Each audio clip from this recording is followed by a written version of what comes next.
Welcome to episode 3 in Discovery Health's Digital Wellbeing video series, the 10-part series that's designed with the whole family in mind. Parents and caregivers need to know how to manage the serious risks to a child's mental and physical safety that exist online and teach their kids to do the same. I'll be empowering you with all you need to know on this front in each of our 10 videos. Today, we are talking about setting boundaries for our digital device use at home, and we'll be speaking to conscious parenting expert Mandy Herold about how important it is for parents and caregivers to be aligned in their approach to setting limits. A team of landscape architects conducted a simple study around the physical and psychological influences on preschool children of fencing in a playground. They found that if you put a group of kids in a field without a clear perimeter boundary or outer fence in place, they group together in the center of the field, unsure of where they can and can't go.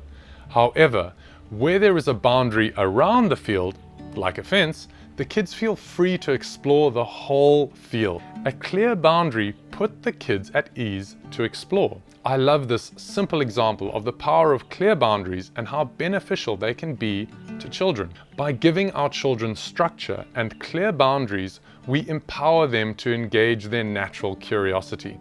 On the other hand, without clear boundaries in place, their curiosity is more likely to lead them to participate in activities that may not always be safe.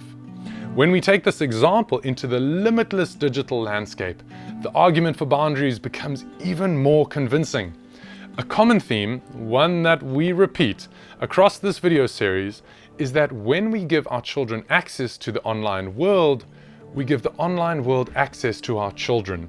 That's why we should set up digital fences to protect our kids from others and to guide them as to where to play safely online. As adults, we write up contracts all the time, legal fences if you will, to guide our choices. Contracts are useful in setting boundaries, expectations, and getting mutual buy-in.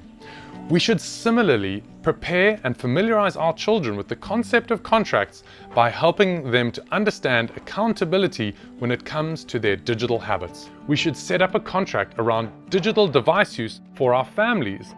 We call this a family digital alliance. By setting up a clear understanding of how digital devices should be used, we help our children to learn that with using digital platforms comes responsibility, and misuse of their devices or the online channels they engage in results in consequences. Practical examples of this include our children understanding that there should be limits to time spent on their devices and to where, how, and with whom their devices are used. It's not easy to use our digital devices sensibly and in a healthy way. Many adults make poor online choices every single day.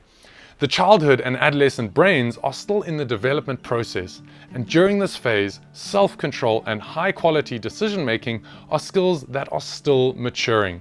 Children who are without clear digital device usage boundaries are likely to be prone to fall into the pitfalls of unhealthy device use. Teens and tweens thrive when they are treated with respect and given responsibility. These should be important considerations when you negotiate your family digital alliance or smartphone contract together. Agree on the consequences of breaking the alliance's agreements and on the rewards you will all get if all commitments are kept. Keep the goals focused on the short term, say 2-week increments, to give space for the contract to be reviewed and adapted according to your children's behavior. Let's hear Mandy's perspective on setting boundaries and staying the course when navigating the digital parenting landscape. It's huge. And my encouragement to parents, when I know that this is not an easy space to be in, I know firsthand, is that where possible, present a united front. So even if it means if you and I are parents and I think the child should not have a device and you think they should be on the device for 5 hours a day, how do we compromise on our expectations offline, so to speak, so that when we do come to the child, that it's not like they are needing to then choose sides. It's really unfair for children. They love both parents. They feel torn then when one parent is saying one thing and another parent is saying another. So wherever possible, and if parents need support with this, I know that there are resources available. How can parents then get on the same page as much as possible in order to present this united front, regardless of what it is that you agree on? If it's what age does your child get a cell phone or what they're exposed to, I think that it's really imperative that where possible, coming together for that family meeting, even if you're in two houses, how do we then work together as a family to keep all of us safe? The relationship between parents, regardless of whether you're living under the same roof or not, how you treat each other, how you problem solve, how do you have robust conversations, how do you disagree graciously, how do you recover after an argument?